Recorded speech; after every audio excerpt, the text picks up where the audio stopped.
Welcome back to Huawei Routing and Switching Elite Training for HCIE. Today topic we are going to discuss on BGP. Let's start our part 11. Okay, so for the next requirement here, we are going to implement load balancing. Okay, so implement load balancing on R1 and leave the existing configuration unchanged. So currently you notice that R1 have two choices to go out. It's under R2 or R3, and we have a unique solution for this for the BGP. It's called maximum load balance. Okay, so let's have a look on this solution. So first we are going to go back into our configuration. So R1 will need to use R2 and R3 to go out. So if I go into R1 here, and when I do a display IP routing table protocol BGP, and you notice that for me to go out, I only allowed to use one gateway. All right, one next hop. Okay, so let's look into the solution. So I have a 100, and it's called maximum load balancing. So for this load balancing, I can have eBGP and iBGP. Now because router 1 is iBGP, so I'm going to use iBGP, and I need to do 2 hop. Okay, so let's do a display BGP, display IP routing table protocol BGP, and let's have a look. Okay, so now you can see that each of the route have two gateway. Compared to earlier one, I only have one gateway to go out. So this is a command for you to do load balancing. Okay, so it's called maximum load balancing iBGP. Finally, company A need to strengthen its network and has the following requirement. So the first requirement is to use MD5 authentication in the AS100. So we are going to use MD5 authentication, and the password is called Huawei. All right, and the second requirement is to use the GTSM. GTSM, which is generic TTL security mechanism between R6 and R8. Set the hop count and discard the invalid packet. If packet are discarded, log are recorded. And for this, in our simulator, we will not able to do, except that we can select the hop count. Okay, we can set the TTL hop count. Okay, so let's look into the solution for this.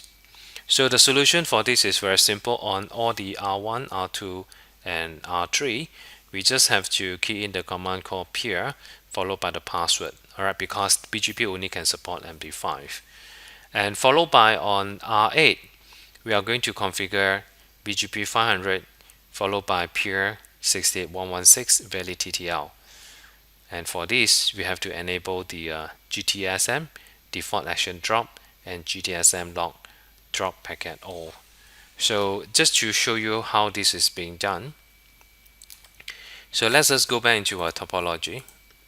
Okay, so firstly on the R1, we are going to go into the BGP 100. So I'm going to set that peer 2222 password. Okay, as you can see that we only can use the MD5 because they don't allow us to choose plain. Alright, so the password is called Huawei, and peer 3.3.3 password is cipher Huawei.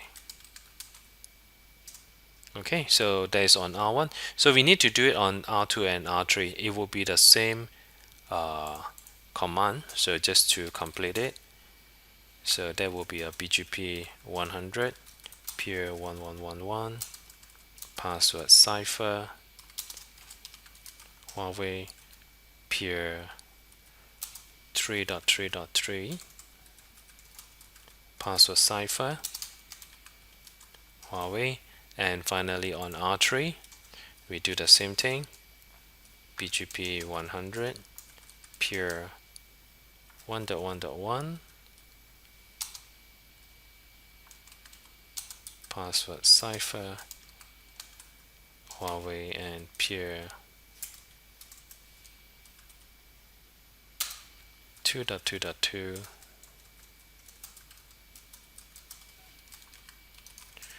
Okay, so this is how we can check on this authentication. Alright, so each of the neighbor will check each other to see if the authentication is correct or not. So we can do a display BGP peer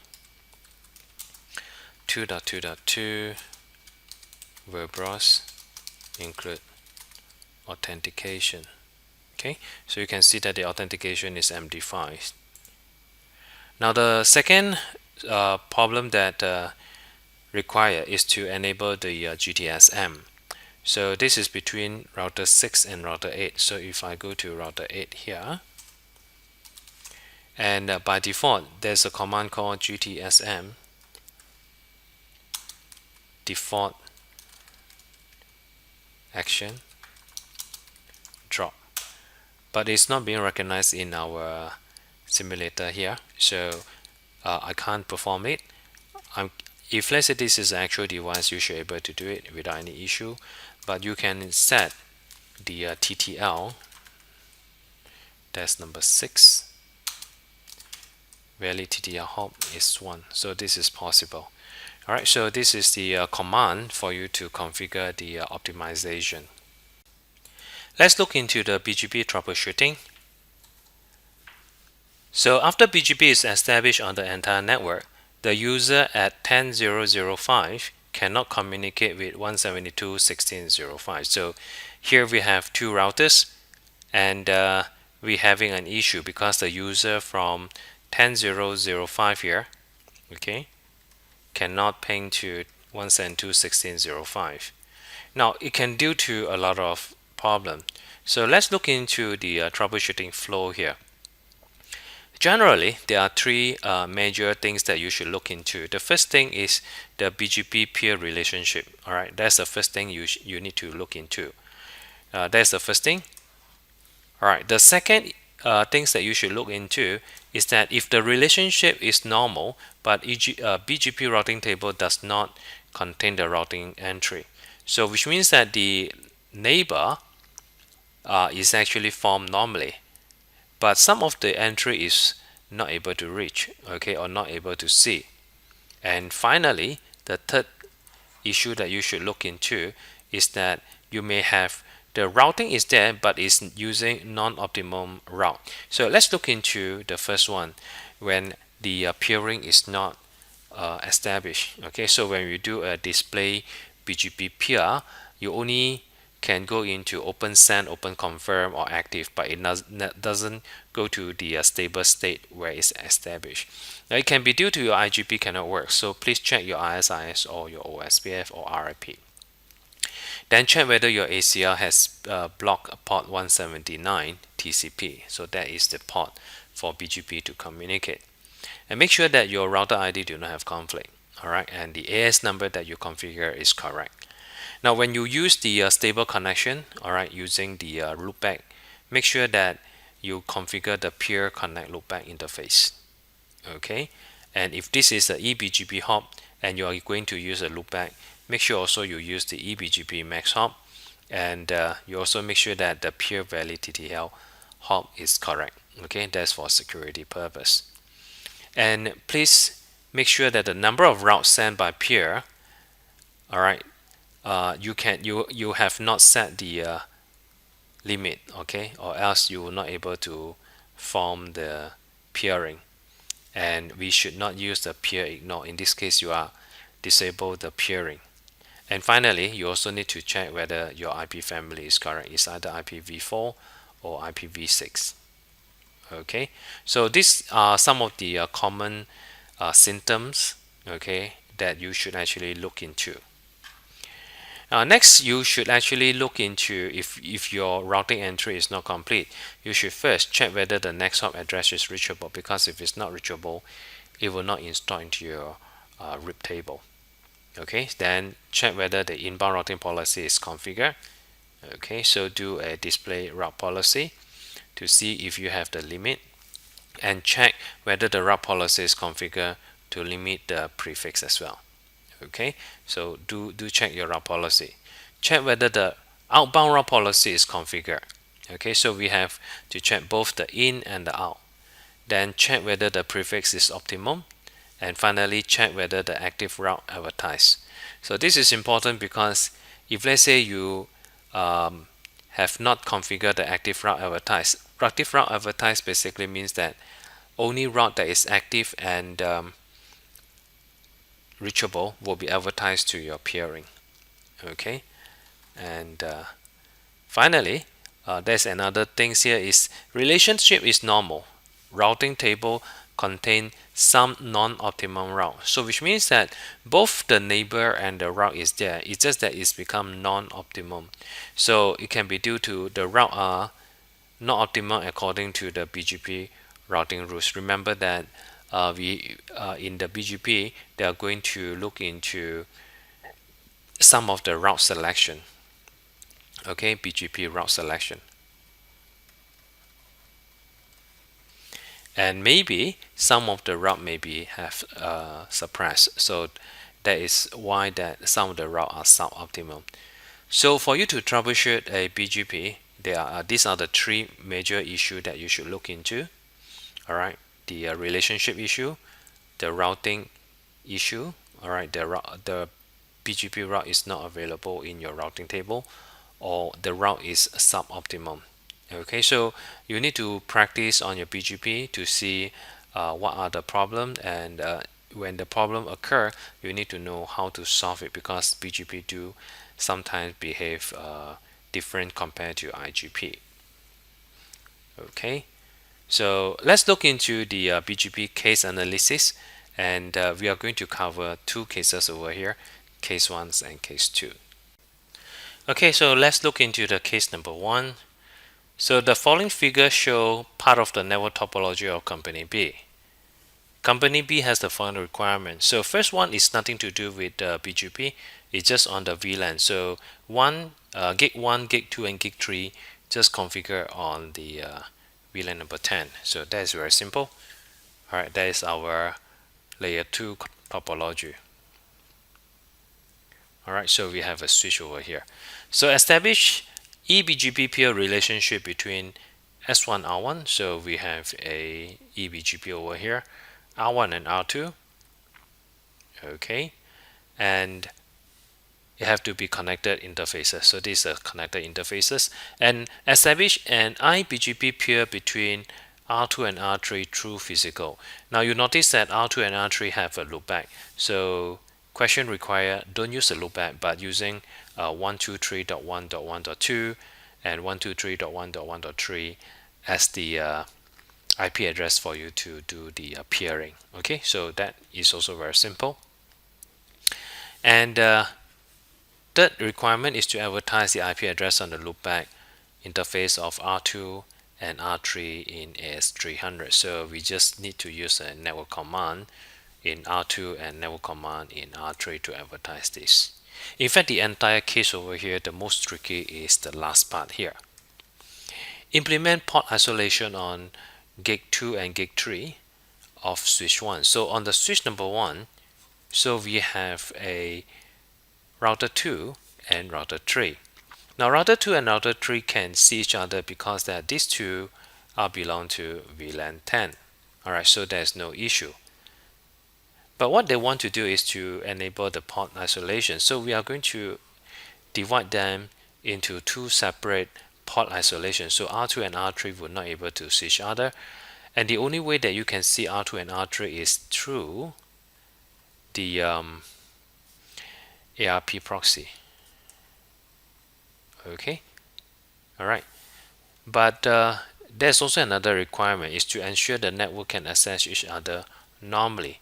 So after you has disabled them through the port isolation, then you have to use a BGP specific features to enable R2 and R3 to be able to see each other. So that is the main trick over here. So how you can isolate them, yet using BGP method, you will allow them to see each others. Okay, so we are going to look into the solution now. So in this topology, I have the AS100, 200, and 300.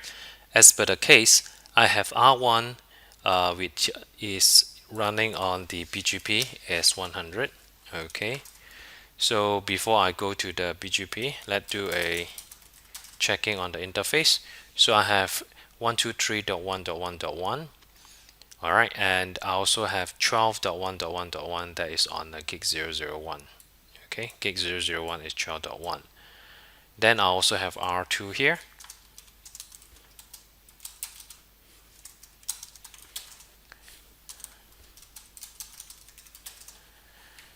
Right, so I have 12.1.1.2. Okay, myself is 12.1.1.2 that is on the gig 000. And I have 12.1.1.2 that is facing on the route 1. So if I'm going to ping to 12.1.1.1, that's on R1, and my switch here is 123.1.1.254. 254, which is the switch number 1, and I also can ping to .3, which is router number 3. Okay, so in the switch here, I have configured the VLAN. There's a VLAN 10 as per required by the first requirement, and I also added port number 1, gig 001, gig 002, and gig 003.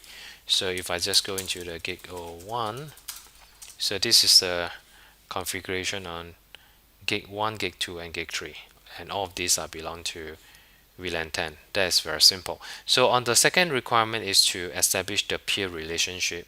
So let's do the peer relationship over here. So I go back into the R1. So we have a 100 here. So we are going to peer with number 300, which is number 2, and the AS number here, which is 300. So this will be R1, R2, AS 300. Okay, so that's good. Then I also will pair with the switch, which is AS 200. So the switch is 123.1.1.254. AS number here is 200. Okay, that's also good. So let's go to router 2. BGP is 300. So my peer is 12.1.1.1, AS number is 100, and peer 123.1.1.3. Now please remember that the requirement is that R2 and R3 have to be peer through the physical. Okay, we are not going to peer with the AS200. Okay, so this is act as a switch. So my AS number here is 300. Router number 3 only have one peer. Okay, that's a BGP 300. I'm going to peer with 123.1.1.2, which is AS internal. And finally on the switch, okay, I have a BGP 200. I only have a peer. This peer is only peering with router number 1. Okay, so the peer is 123.1.1.1, AS number is 100. Okay, that's it. So now we have all the peering, and we are going to look into the next requirement is to advertise network number 2 and number 3. If I go back to router number 2, and you can see that I have a loopback 222, very simple. I just need to advertise the network 2.2.2, okay, using a subnet of 32, and I also have router 3, network of 333 with a network of 32. So if let's say we just wait for a while to advertisement, okay, so we have number 2 and number 3.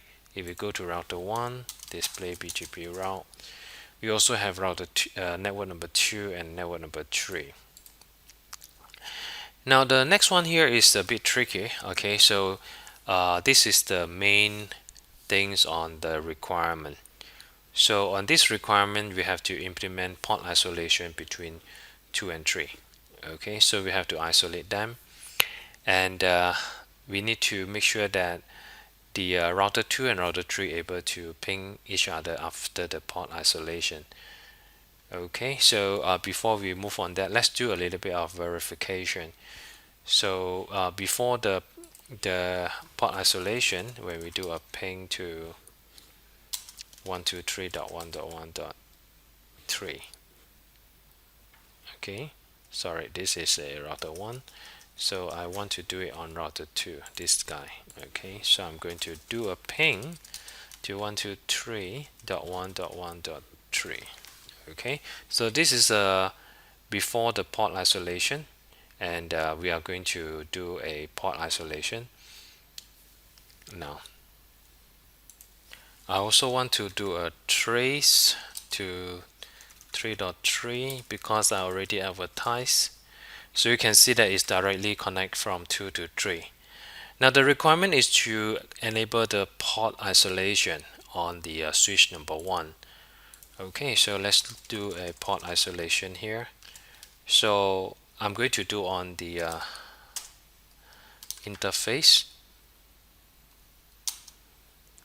gig 002. I'm going to set that port isolate. Okay, we are going to use the enable group number 1. I go to gig number 3, I also do a port isolate, enable group number 1. Okay, so in between, I only allow them to able to communicate through the switch. So what I need to do is go to the interface. Okay, interface VLAN 10. I'm going to do a up proxy inner sub VLAN proxy enable. Okay, so we allow them to communicate only through the proxy ARP. So if I go back into R2, I'm going to do a ping to 123.1.1.3. As you can see that this is being pinged through the ARP. Okay, so remember that router 2 and router 3 already been isolated, and we allow them to ping is through the switch port that's doing the up proxy.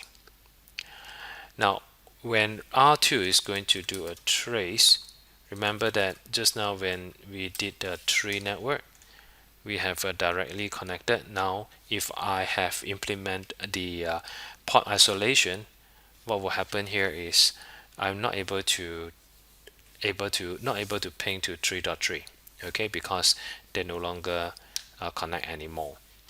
Now for this, we have a very unique solution to the BGP. Okay, first we are going to create a prefix on the switch to say that if router 2 want to go to router 3, we are going to change the next hop to 123.1.1, 123.1.1.3.